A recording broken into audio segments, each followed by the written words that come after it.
안녕하세요. 지난 시간에 이어 대한민국 최고의 강연 최강 1교시에서 강연을 맡은 미술평론가 이진숙입니다. 지난 강연은 르네상스와 매너리즘에 관해서 공부를 했는데요. 르네상스의 이상적이고 보편적인 인간이 매너리즘에 왜곡되고 변형된 인간으로 변화하는 과정을 살펴보셨습니다. 르네상스 이후 정립된 재현, 즉 지금 여기에 존재하는 인간을 있는 그대로 묘사하겠다는 생각은 원근법과 고전의 수용, 유화의 사용, 그리고 인간의 다양한 표정 그리기 등으로 구현되었습니다. 우리 지난 시간에 살펴본 것처럼 재현의 기술이 완전해질수록 인간의 불완전함이 드러나는 과정이기도 했는데요. 이번 강연에서는 바로크와 로코코 미술에 관한 이야기를 살펴보겠습니다. 바로크와 로코코 미술은 17, 18세기 서양 미술을 일컫습니다. 이 시기에는 보편적인 그리고 이상적인 인간이란 존재하지 않습니다. 그들은 왕, 귀족, 시민 같은 계급과 신분으로 표상되었습니다. 인간 보편성이 깨어진 곳에서 즉 개인이 비로소 깨어나기 시작했죠.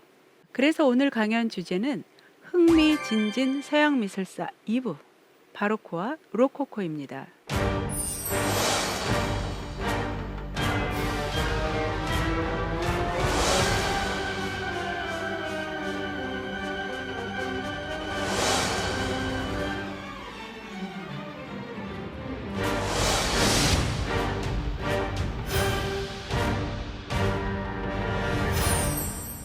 제가 지금 보여드리는 그림은 19세기 헌트라는 미국 작가가 그린 햄릿입니다. 햄릿은 잔뜩 고민에 빠져 있습니다. 하늘에는 먹구름이 잔뜩 끼어 있죠. 17세기는 이렇게 확신을 잃어버린 시대, 회의와 성찰의 시대입니다. 이 시대를 관통하는 말은 햄릿의 저 유명한 대사 To be or not to be, that is the question 이라는 말일 것입니다. 1602년에 초연이 되었던 이 연극의 주인공 햄릿 왕자는 비텐베르크에서 이제 유학 중이었어요. 그러다 아버지의 장례식을 참석하기 위해서 고국 덴마크로 돌아오게 됩니다. 그런데 그를 기다리고 있는 것은 어머니의 결혼식이었죠. 자, 아버지의 장례식인가 혹은 어머니의 결혼식인가? 그리고 어머니는 공교롭게도 숙부와 결혼을 했습니다.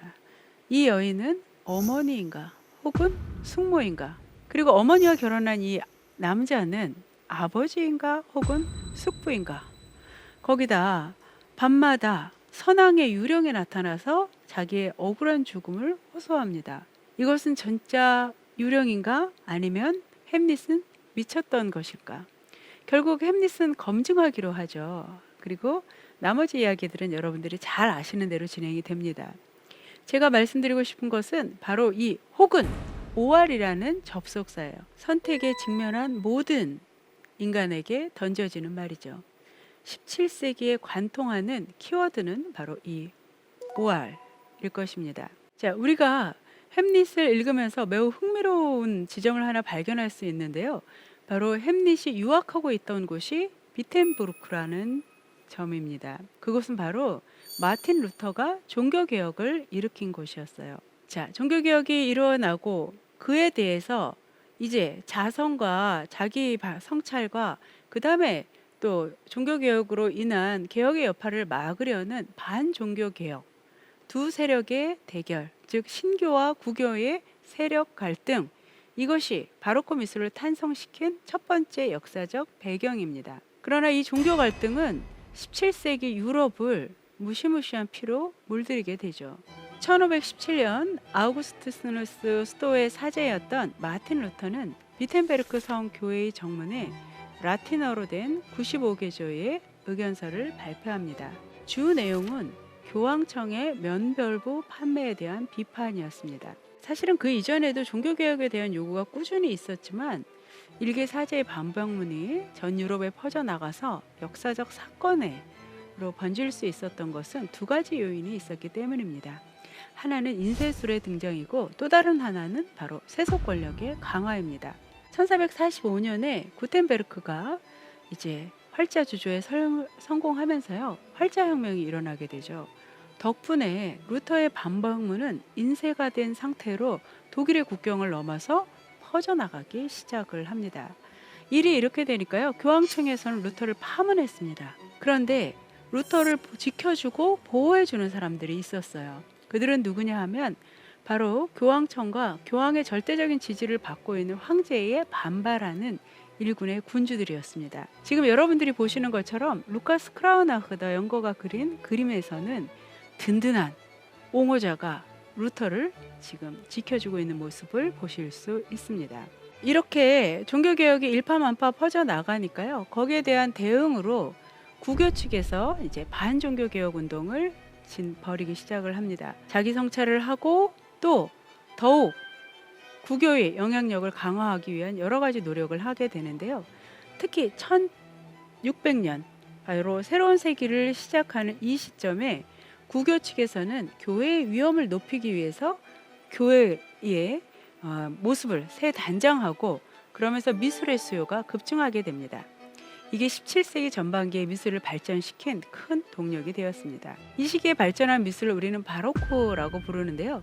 원래 바로크는 기괴한, 그로테스크한, 그리고 일그러진이라는 뜻으로 르네상스 미술이 갖고 있었던 대칭적인 조화, 균제, 비례의 아름다움 등등과는 거리가 먼 미술품을 조롱조롱 일컫는 말이었습니다. 17세기 바로크 예술을 좀 더 들여다보면요, 17세기는 명실상부한 위대한 회화의 시대였습니다. 카라바조, 푸생, 루벤스, 벨라스케스, 렘브란트, 프란스 알스, 페이메르 등 우리가 지금도 사랑하고 세계 유수의 미술관을 가득 채우고 있는 위대한 화가들이 모두 이때 태어난 것 같습니다. 그 중에서도요, 17세기 바로코 회화의 포문을 열었고 지속적인 영향을 끼친 화가가 바로 까라바조입니다.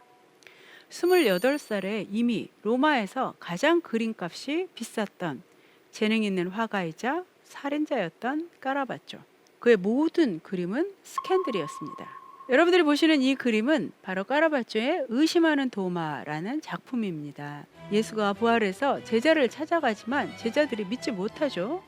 제자 중에 도마라는 자, 토마스라는 사람이죠. 자가 예수님을 확인하기 위해서 십자가에서 내릴 때 생겼던 상처, 오른편 옆구리에 있는 상처를 보여달라고 합니다. 예수님이 그 상처를 보여주시죠. 그런데 까라바조의 그림은 너무도 충격적입니다. 도마는 상처를 보는 정도가 아니라 그 상처가 가짜인지 아닌지 확인하기 위해서 손가락을 쑥 집어넣고 있습니다. 예수님도 예상치 못한 행동에 살짝 아픈 듯한 표정을 짓고 있어요. 이 대목에서 원래 예수님은 의심하는 도마를 보고 보지 않고 믿는 자는 행복이니라 라고 말을 합니다. 그러나 이 시대는 의혹의 시대, 햄릿의 시대입니다. 같은 신을 믿지만 그 방법을 선택해야 되는 시대였습니다. 신교냐 구교냐, 또 과학이 발전하고 있던 시대였습니다. 이 과학의 발전도 또한 의혹을 증대시키는데 일조했습니다. 지동설이냐 천동설이냐, 종교 갈등과 과학의 발전, 이 두 가지가 17세기를 의혹의 시대로 몰고 갔던 두 요인입니다. 의혹은 검증을 요구하죠. 토마스는 그래서 원래 의심이 많은 사람, 학자의 이름으로 가장 알맞는 이름이라고 해요. 그렇지만 비단 학자가 아니더라도 사람들은 눈에 보이는 확실한 것을 원했습니다. 이러한 정신은 흔히 자연주의라고 번역이 되는 내추럴리즘으로 발전을 하게 되죠. 지금 여러분들이 보시는 이 그림 속의 제자들은 주름지고 늙은 얼굴에 모두 누더기를 걸치고 있습니다. 보통 관례적으로 성인들은 굉장히 아름답게 이상화돼서 묘사가 되었어요. 그런데 성경을 읽어보면 실제 제자들은 어부, 세리 등 가난한 민중들이었습니다. 사실 카라바조처럼 그리는 게 더 진실된 호소력을 갖지 않을까요? 그렇습니다. 이 그림에서 보시는 것처럼 과일은 썩고 잎은 시듭니다. 르네상스의 이상화된 재현은 썩고 시드는 어떤 것도 그리고 싶어 하지 않았어요. 그러나 17세기의 무렵에 등장한 내추럴리즘은 회의와 의심에 대한 분명한 응답입니다. 그렇습니다. 우리는 썩고 부패합니다. 그것은 부정할 수 없는 사실이다라고 보여줍니다. 이러한 태도는 유통기간이 지난 르네상스의 이상주의 그리고 매너리즘의 내용 없는 형식주의를 극복할 수 있는 하나의 대안이 되었죠. 이 그림은 스페인 화가 수르바란이 그린 명상하는 성 프란체스코라는 작품입니다. 기존의 교회 조직을 부정하는 신교는 신 앞에서 독대한 개인을 상정했습니다. 또 구교 내에서도 교단의 자성을 촉구하면서 종교적인 성찰, 명상 같은 것들을 중요하게 생각을 했습니다. 17세기에 성찰, 명상에 잠긴 인물들이 유독 많이 그려졌다는 걸 아실 수 있습니다. 이 작품은 라투르가 그린 참회하는 막달레나라는 그림입니다. 자, 그림 속 막달레나는 무릎에 해골을 놓고 촛불을 바라보며 명상에 잠겨 있습니다. 해골은 죽음을 상징하고 촛불은 유한한 삶을 상징합니다. 자, 17세기는 이 신교와 구교의 종교 갈등으로 전 유럽이 30년 동안 전쟁을 했습니다. 그리고 이 전쟁 기간에 페스트가 창궐을 하면서요, 죽음이 늘 가까이 있었죠. 이때 인간의 유한한 삶을 성찰하는 바니타스 회화가 유행했는데요. 이 작품은 그런 회화의 일종으로도 보기도 합니다. 자, 제가 조금씩 주제가 다른 이 세 작품을 한꺼번에 보여드리고 있는데요. 이 세 작품을 관통하는 중요한 기법이 있습니다. 바로 어두운 배경에 인물들에게만 비추인 듯한 조명이죠. 극단제욕인 명암 대조법, 테네브리즘 혹은 캐러스쿠로라고 불려지는 방법입니다. 이 방법은 까라바초부터 시작해서 17세기 내내 회화에 큰 영향을 미치게 됩니다. 자, 여러 화가들을 거쳐서 이제 렘브란트 같은 네덜란드 화가에게까지 영향을 미치게 되는데요. 렘브란트에게 이르면 인간의 내면을 표현하는 아주 유효한 회화적 수단이 되기도 합니다. 자, 종교개혁 그리고 종교 갈등은 그 주도자들도 생각하지 못했던 놀라운 결과를 가지고 왔습니다. 아까 말씀드렸던 30년 전쟁 동안은 지금 자크 칼로가 기록한 대로 끔찍한 일들이 벌어졌습니다. 지금 보시면 커다란 나무에 자신과 종교가 다른 사람들을 이렇게 주렁주렁 걸어놓는 장면이 묘사가 되고 있습니다. 똑같은 신을 믿는데 다른 방법으로 믿는다는 이유로 서로 전쟁을 했던 거죠. 자, 유럽의 모든 나라는 더 이상 싸울 힘이 없어진 끝에 마침내 공존을 선택하게 됩니다. 30년 전쟁을 마무리한 베스트팔렌 조약에서는 일국가 일종교 원칙이 합의가 되었습니다. 그래서 유럽에서는 신교와 구교가 공존할 수 있게 되었죠. 그런데 이것은 완전한 종교적인 자유를 준 건 아니었어요. 왜냐하면 일국가의 일종교이다 보니까 한 나라에서는 하나의 종교만을 선택할 수가 있었던 거죠. 그러면 그 종교를 누가 선택할 수 있나? 바로 그 나라 왕이 선택할 수 있었습니다. 그래서 왕이 선택한 종교와 다른 종교를 가진 사람들은 박해를 받았고, 그래서 이때 모두 이제 천천히 신대륙으로 떠나는 그런 현상들이 벌어지죠. 결국 구교와 신교의 종교 갈등의 최종 승자들은 군주들입니다. 종교의 선택권을 가진 왕들은 이제 왕권 신수설을 주장하면서 절대 왕정의 체제를 구축해 나갑니다.